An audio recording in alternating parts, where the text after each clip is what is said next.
starto signalą, vaikas bėga, pereina per suoliuką arba takelį, abiem kojom iššoka į lanką, iššoka iš jo, apibėga žymeklį ir grįžta atgal, suduoda draugui per ranką. Tuoj pademonstruosiu.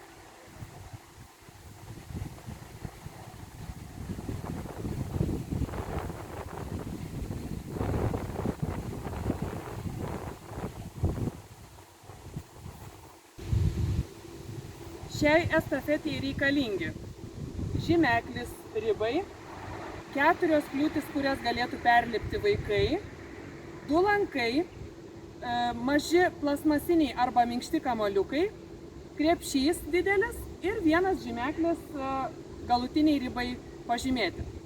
Gavus starto signalą, vaikas bėga ir perlipa per 4 kliūtis, tada atsistojęs į lanką įmeta kamuolį į krepšį, apibėga žymeklį ir grįžęs atgal suduoda ranką draugui. Tuoj pademonstruosime.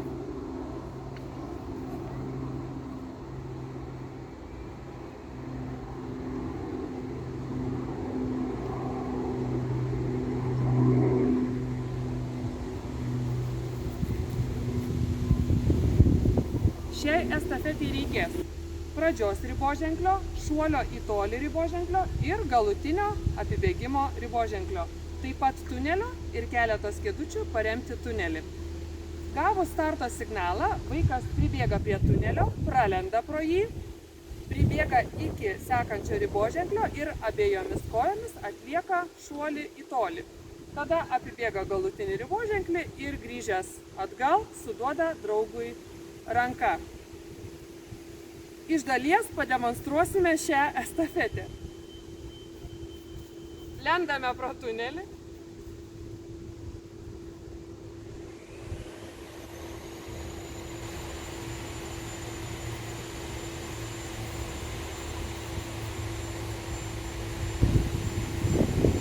Šiai estafetei prireiks 5 lankų, keletos guminių kamuoliukų, pradžios riboženklio, tunelio, kėdučių tuneliui paremti ir didelio krepšio.